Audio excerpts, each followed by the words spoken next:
Halo teman-teman, jumpa lagi bersama saya dalam video pembelajaran geografi. Video kali ini saya akan menjelaskan tentang materi komponen penginderaan jauh. Kita mulai dari komponen yang pertama. Komponen yang pertama yaitu sumber tenaga. Sumber tenaga di sini dibedakan menjadi dua, yaitu yang pertama sumber tenaga alamiah atau yang disebut sistem pasif, yaitu menggunakan tenaga elektromagnetik yang berasal dari sinar matahari. Ketika sinar matahari sampai ke permukaan bumi, kemudian objek yang di permukaan bumi memantulkan cahaya.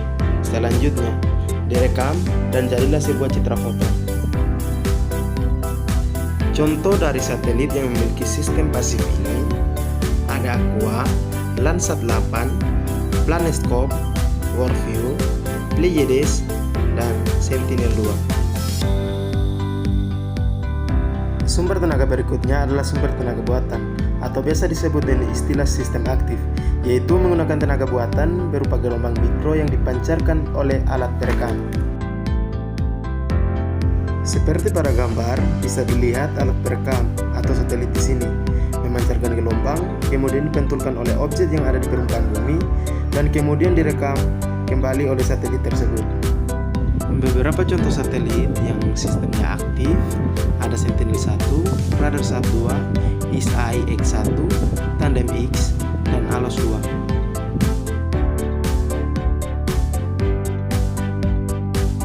Adapun sumber tenaga ini dipengaruhi oleh beberapa faktor. Faktor yang pertama adalah waktu penyinaran, kemudian sudut datang sinar matahari, lalu bentuk permukaan bumi atau relief, dan yang keempat adalah keadaan cuaca. Keempat hal ini sangat berpengaruh terhadap sumber tenaga yang diperoleh oleh alat perekam, terutama untuk sistem pasif yang memanfaatkan sinar matahari.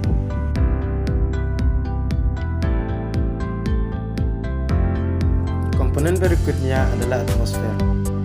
Nah, atmosfer ini bersifat selektif terhadap panjang gelombang, sehingga hanya sebagian kecil tenaga elektromagnetik saja yang dapat mencapai permukaan bumi dan dapat digunakan untuk penginderaan jauh.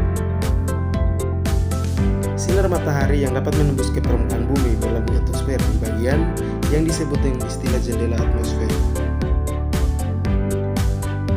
Jadi, ketika radiasi matahari datang, tidak semuanya sampai ke permukaan bumi.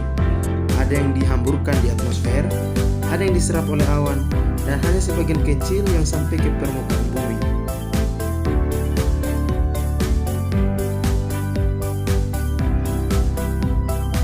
Komponen berikutnya adalah objek. Objek merupakan segala sesuatu yang menjadi target sasaran dalam penginderaan jauh, seperti atmosfer, hidrosfer, biosfer, litosfer, maupun antroposfer. Contoh objek atmosfer misalnya seperti cuaca. Cuaca merupakan salah satu objek atmosfer.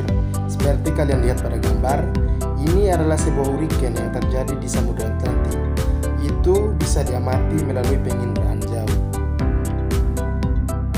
Kemudian sungai, ini merupakan salah satu contoh dari objek hidrosfer.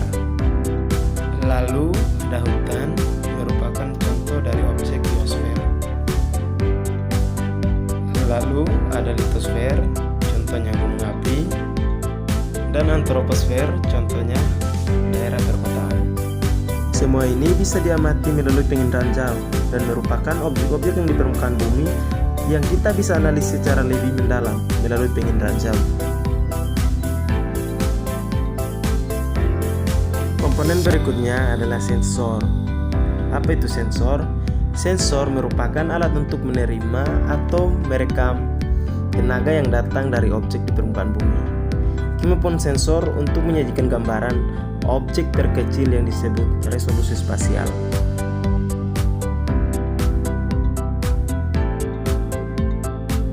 Posisi sensor pada satelit bisa dilihat pada gambar yang ditujukan dengan keterangan kamera optik. Itu merupakan contoh dari posisi sensor pada sebuah satelit.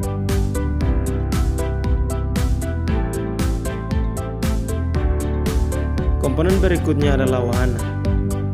Wahana merupakan kendaraan yang mengangkut atau membawa alat pemantau dalam penginderaan jauh. Contoh dari kendaraan untuk penginderaan jauh bisa berupa balon udara, pesawat terbang, satelit, atau bahkan drone. Komponen berikutnya adalah analisis dan perolehan data. Analisis data ini dapat dilakukan dengan dua cara. Yang pertama adalah manual, yaitu dengan cara interpretasi secara visual menggunakan alat bantu yaitu stereoskop.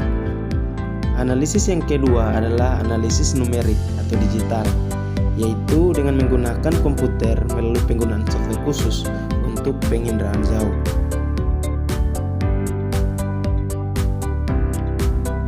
Dan komponen yang terakhir adalah pengguna data. Pengguna data yaitu orang atau lembaga yang memanfaatkan hasil inderaan. Jadi siapapun yang memanfaatkan atau menggunakan data dari hasil penginderaan jauh itu merupakan bagian dari komponen penginderaan jauh. Contoh lembaga-lembaga yang memanfaatkan hasil penginderaan jauh ada BIG, Badan Informasi Geospasial, kemudian ada LAPAN, dan ada BMKG. Cukup sekian dulu untuk video pembelajaran kali ini. Terima kasih untuk yang sudah menyimak. Sampai ketemu lagi di video pembelajaran selanjutnya.